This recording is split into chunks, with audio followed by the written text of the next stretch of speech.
obviously Magic beats Bird to the first national championship, but then he beats him to the NBA Finals. So in that way, Magic takes a step early into winning in this rivalry. But then Bird comes back and he starts winning them, and he gets his MVPs. And you're looking at it in '84, where the Lakers haven't beat the Boston Celtics in almost eight different, not Magic specifically, but the Lakers in general haven't beaten them in eight straight finals. And now Bird is taking this lead.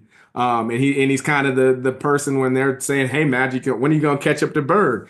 And then Magic comes back and wins these next two against Boston. So just talk about that and just Bird gets three straight yeah, MVPs. three straight You MVPs. you can and Bird killed Magic in the voting, obviously, for Rookie of the Year that year.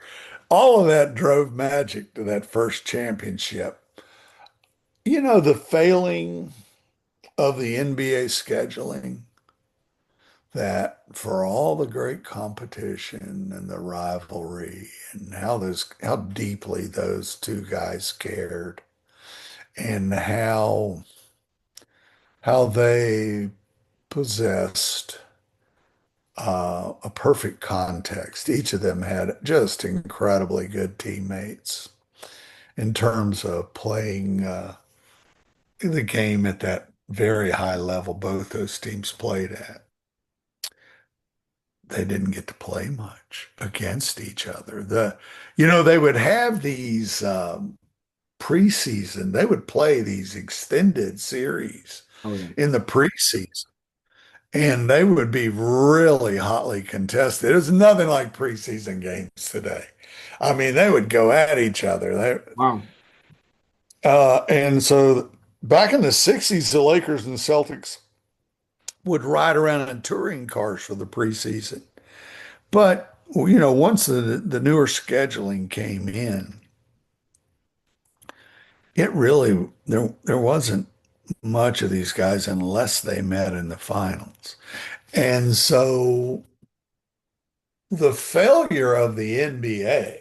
Now, David Stern came in and became commissioner. He'd been working as one of the league's top lawyers since the Oscar Robertson case in '66. But he came in and started all the change that resulted in the growth um, with the brilliant players that came along and the opportunities. But the NBA never got the idea. We got to get the Celtics and Lakers playing more games against each other. And I think that the sparseness of that probably created or helped create even more the mystique. But they had already had all those Celtics Lakers finals, and poor Jerry West went out of his mind because he and Baylor could never beat the Celtics. And he had his career, he had seven losses, and in the NBA finals is enough to make you crazy.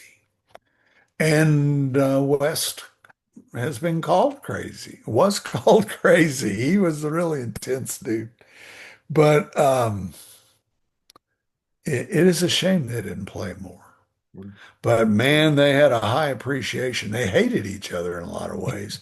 I think Irvin had more hatred for Bird, but one of the fun things you probably saw in the book, um, George Fox, Magic's high school coach, would tell him things like this. Magic was a very hard worker and he pushed that team. He was a great high school team leader. And George Fox told him, Irvin, somewhere in America, there's another 6'9" kid who's working every bit as hard as you are. And Irvin later told him, yeah, when I met Larry Bird, I understood what you were trying to tell me. And I think, if funny enough, I think Bird got told that same story from, I think his coach was Jim Jones at the time. He said almost something super similar to him.